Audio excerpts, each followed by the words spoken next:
跨国公司 Multinational Corporation（MNC） 以其庞大的规模、跨境经营和强大的经济影响力，长久以来一直是全球经济话题中的热点。这些企业不仅仅是经济活动的参与者，更是全球化进程中不可或缺的推手。他们如何在不同国家和文化中找到共鸣，适应并塑造市场，是一个充满故事和教训的过程。以美国、欧洲、日本为首的国家，其跨国公司遍布全球。从20世纪中叶开始，他们便开始在世界各地扩张，寻找新的市场和资源。这种扩张并不仅仅基于经济利益的追求，更是一种文化和价值观的输出。例如，麦当劳、可口可乐等公司不仅仅卖出了产品，更传播了一种美国生活方式。然而，跨国公司的扩张并非没有争议，在带来投资、技术和就业机会的同时，他们也面临着剥削劳工、破坏环境、侵蚀当地文化等指控。这些企业如何平衡全球运营中的利益和责任，一直是一个复杂的问题，尤其是在发展中国家，跨国公司的角色更是复杂多面，既有推动当地经济发展的正面影响，也有加剧不平等和环境破坏的负面效应。我们先聚焦于跨国公司的历史起源和发展，特别是那些策略和政策是如何帮助他们成长为今天这般规模的企业。以具体的人物故事、政策起源或事件为例，我们将深入探讨跨国公司与全球化的关系，以及它们如何影响了我们生活的方方面面。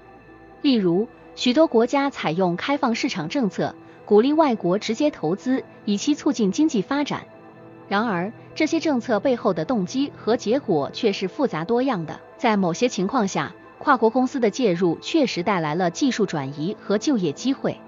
推动了当地经济的增长，但在其他情况下，这些公司利用其强大的谈判能力和资源优势，影响了东道国的政策制定，甚至于损害了当地企业和经济的长期利益。在深入探讨这些复杂的互动和影响后，我们将展望未来，思考跨国公司在全球经济中的角色如何进一步发展，以及我们如何可以更好地理解和塑造这个不断变化的全球经济格局。跨国公司的故事是全球化故事的一部分，是机遇与挑战并存的象征。通过了解他们的过去和现在，我们或许能更好地预见未来。大家好，我们是一个充满热情的初创团队，致力于创作精彩的视频内容。我们真诚地希望能得到您的支持和鼓励。如果您喜欢我们的视频，请不吝点赞或将视频分享到你的社交平台，这样可以帮助我们的内容更好地适应 YouTube 的推荐算法，让更多人看到我们的作品。同时，我们非常欢迎您在评论区留下您的宝贵意见和建议，无论是喜欢、不喜欢，或是其他任何想法。根据观众建议，除了英语字幕，我们又增加了繁体字字幕。我们也会调低背景音乐音量，您的每一次互动对我们都至关重要。感谢您的观看和支持。在深入探讨跨国公司如何影响全球经济之前，让我们回顾一下实施相关政策前的经济情况，以及国家为什么会选择实行这些政策。世界各国采取开放市场和鼓励外国直接投资的政策背后，往往是因为面临着一系列经济挑战和增长的压力。这些政策的实施并非一蹴而就，而是基于对国内外经济环境的深刻洞察和长远考虑。以中国为例，改革开放前的中国经济主要是一个封闭的计划经济体系，国内生产总值 GDP 增长缓慢，技术和资本严重短缺。1978年，中国开始实行改革开放政策，目的是为了吸引外资，引进先进技术和管理经验，推动经济发展。这一决策标志着中国对外开放的开始，也为跨国公司进入中国市场铺平了道路。实施这一政策的详细细节包括设立特别经济区、开放沿海城市和发展高新技术产业区。特别经济区如深圳、珠海等地被选为试点，享受政策上的优惠，如较低的税率、土地使用权的便利化等，吸引了大量外资企业，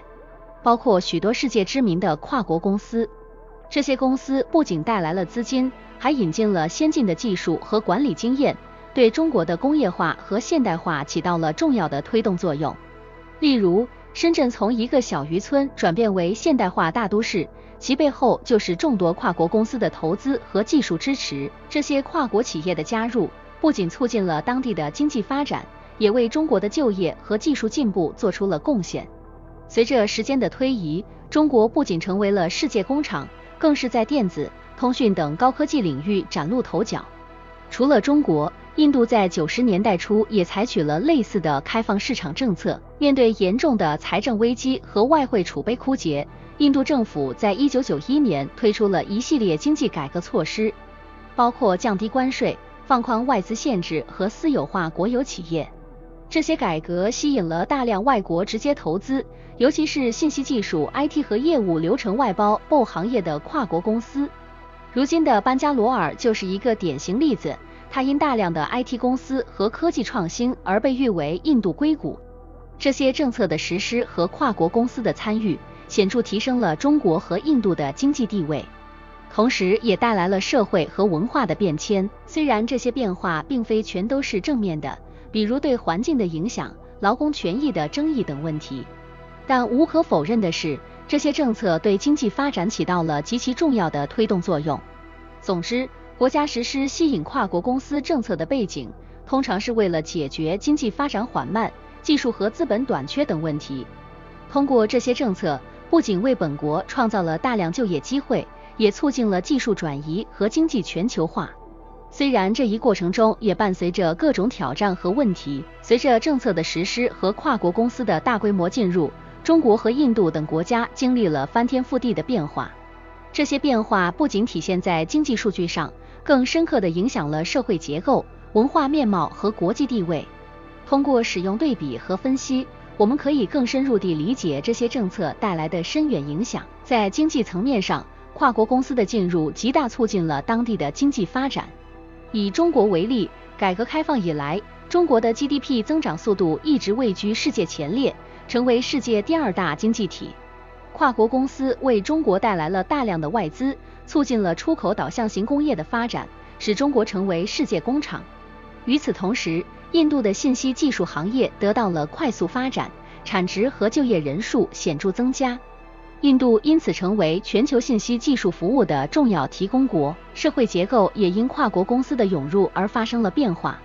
这些公司为当地居民提供了大量的就业机会，促进了城市化进程，提高了人民的生活水平。例如，中国的城市化率从1978年的 17.92% 增长到了2020年的 60.6% 左右。